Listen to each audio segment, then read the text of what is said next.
అస్సలాముఅలైకుం వరహమతుల్లాహి వబరకాతుహు. మేము అన్నమయ్య జిల్లా రాయచూరు నుంచి వచ్చాము. ఇక్కడ మాకు సేవ చేయడానికి చాలా మంది గవర్నమెంట్ వాళ్ళు మాకు ఇచ్చారు. కానీ ఇక్కడ ఉండడానికి చాలా ఇబ్బందిగా ఉంది. అకామిడేషన్ అయితే చాలా ప్రాబ్లంగా ఉంది. ఇక్కడ ఈరోజు 27వ తేదీ రాత్రికి బయలుదేరే వాళ్ళు 320 మంది హజ్జాజులు ఉన్నారు.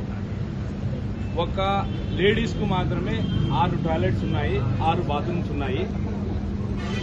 వాళ్ళు స్నానం చేయడానికి, రాత్రికి హెరాం కట్టడానికి చాలా ఇబ్బందిగా ఉంది. పోయిన సంవత్సరం మద్రసాలు ఇచ్చారు, అక్కడ చాలా బాగా ఉండింది. ఇక్కడైతే ఆడవాళ్లకు చాలా ఇబ్బందిగా ఉంది. కానీ హజ్ హౌస్ వాళ్ళు చేసే ఈ ఖిద్మత్ మాకు చాలా నచ్చింది. వీళ్ళైతే సర్వీస్ బాగా చేస్తున్నారు.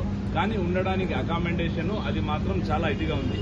ఇప్పుడు ఫర్ ఎగ్జాంపుల్ బెంగళూరు ఉంది. బెంగళూరు నుంచి 3,35,000 రూపాయలు ఒక హజ్కి. ఇక్కడ 4,02,150 రూపాయలు. అది చాలా ఇబ్బందిగా ఉంది. ఫర్ ఎగ్జాంపుల్ అక్కడ వెళ్ళిన తర్వాత ప్రతి ఒక్క అకామిడేషన్, ఏసీ రూము, వెల్కమ్ కూడా ఎలా ఉంటుందంటే అంత అద్భుతంగా ఉంటుంది. ఇక్కడ టిఫిన్ బాగుంది, కానీ సర్వీస్ బాగాలేదు.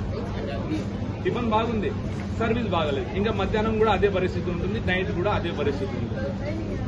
కానీ వచ్చే సంవత్సరం హాజీలకు ఇంత కష్టం కలగకుండా గవర్నమెంట్ వాళ్ళు చాలా సులువు చేయాలని మేము కోరుకుంటున్నాము. దయ ఉంచి ఈ రేట్ అనేది 4,02,000 ఏమైతే చేశారో అది కూడా హాజీలకు మిగతా డబ్బులు వాపస్ ఇవ్వాల్సిందిగా మేము కోరుతున్నాము.